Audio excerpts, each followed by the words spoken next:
Yeah, it's, I think, if I were giving someone advice, someone who's, everyone's new to this environment. Like, we're all new to it. Yeah. And the advice I often give people is, look, every day, until there's a solid pattern established, call your boss and say, this is what I'm doing today, and this is where I'm going to get to. Mm-hmm. It's like 2 sentences. Because, the people who don't do that, I don't know what they're doing. Mm-hmm. I don't know if they know what they're doing. Mm-hmm. But if you called me up and said, hey, I need to call 15 people today, I got 2 meetings, and I'm really hoping to bring in these 3 things. Mm-hmm. Yeah, let's touch base at the end of the day. Man, that's gold. Yeah. I love those people. Yeah. Because I know they know what they're doing. Yeah. That feels good. And you have a crew, and, so you're running a ship, and you would never talk to a skipper of a military vessel and say, so what's that guy doing? And him say, I don't know. I don't think he knows either. Yeah. Someone hired him. Yeah, he's over there. Yeah, I didn't hire him. It wasn't my job. Yeah. I think until you can, in any workplace now, until you can establish a solid track record of success, I think you need to touch base with the people around you and say, this is what I'm doing, and be really clear about it. And so, and I often push that, and it's really echoing what you're saying, is you need to, if your employer, your boss, supervisor, whatever you're going to call them, isn't giving you the information you need to go get it. Mm-hmm. 'Cause that's on you. Yeah. And if you're undereducated, you have no clue what you're supposed to do. Hey, Richard, what am I supposed to do today? I don't know. Yeah. That's better than sitting there and doing nothing. Well, yeah, I had a client who was 3 months into his job, new job, and he phoned me, left a voicemail, and said, hey, Richard, do you know if there's Alberta labor law that sets out that an employer must provide a new employee with a job description? So is there? I don't think there is, actually. I take some social license with that in talks that I deliver. The bottom line was, here's a guy who had been working in the public sector, being hired into the private sector because the employer thought, hey, it'd be nice to have somebody that's worked with a regulator before to figure out to get that side of the debate. And the president thought it was a great idea. The guy that managed him thought it was the most profoundly stupid thing he'd ever encountered in his whole entire life. Little disconnect. And they sat at opposite sides of the same floor, open space. Yeah. The manager sitting in his office thinking, what the hell's that guy doing? Because he's sitting in front of his computer all day doing who knows what. Yeah.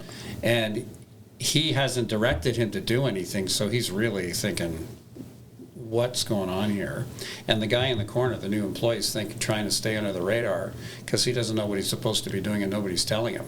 So he thinks the solution is to phone the coach to say, does an employer have to provide a job description? And even if they did, what would he do? Walk over to his boss and hit him over the head with it and say, you didn't give me a job description, you're supposed to, so I'm telling, Premier Kenny about you. Yeah. There isn't a gun big enough for that scenario. So when you're not clear, you got to just go, okay, what do you want me focusing on this week? Yeah. If you've got the kind of boss that's maybe medium to low on the communicated scale, doesn't want to have all this FaceTimey stuff, fair enough. Let's agree they're probably busy, got lots on their plate. So let's call a longer term play. My thinking is, Craig, I'd like to check in with you a couple of times, and if you're okay, I'll just pop you a text and give you updates as we go. Perfect. You don't need to respond. If there's a question in it, I'll let you know. If it's important, I'll call you. Will that work okay?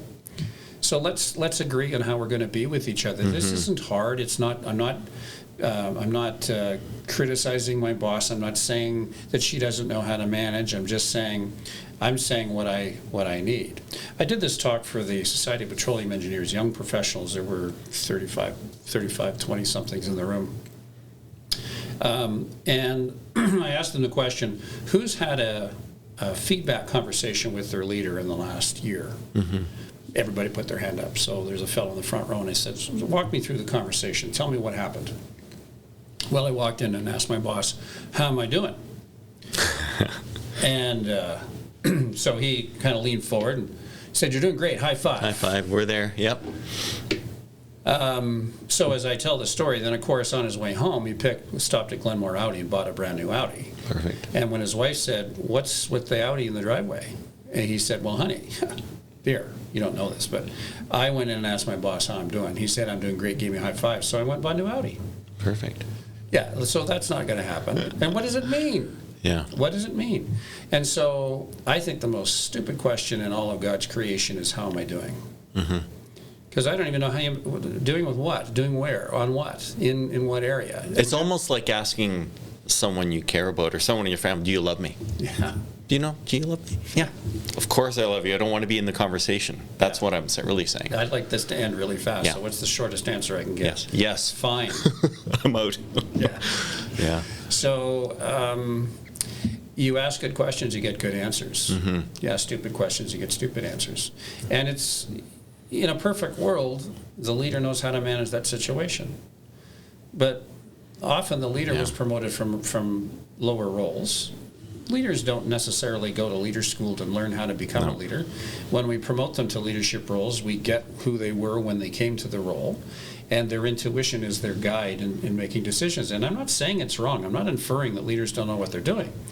But all of us have growth edges, blind spots, areas that we can develop and improve. And I think when we both come to this dialogue and this relationship with a shared outcome in mind, and thinking, well, let's figure out how we want to work together, and how I can help you and how you can help me, and then, okay, that's not a hard thing to do, and the payoff is massive. Yeah, and you know what? This is maybe the bit of advice to people as well. I think if you can say to your employer, in an unfettered way, without you having to broach what you're going to tell me, am I meeting your expectations? Like, am I doing the things, am I achieving where I'm supposed to be? And if you give that level of power to someone to say, you know what, I'd appreciate it if you came in half an hour earlier, like you're always late, you never hit meetings, like, versus, am I doing a good job? Yeah. Because the answer to that is always yes. Yeah. Because no one wants to be in the,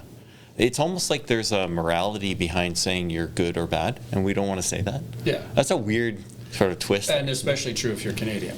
Yeah, exactly. Because we don't, our highest value is we don't want to hurt anybody's feelings. Yeah. Or we'll even lie to them. Yeah, because if you were American and said, am I doing a good job, your boss would say, no, you suck, but I can tell you how to improve. Yeah. Yeah.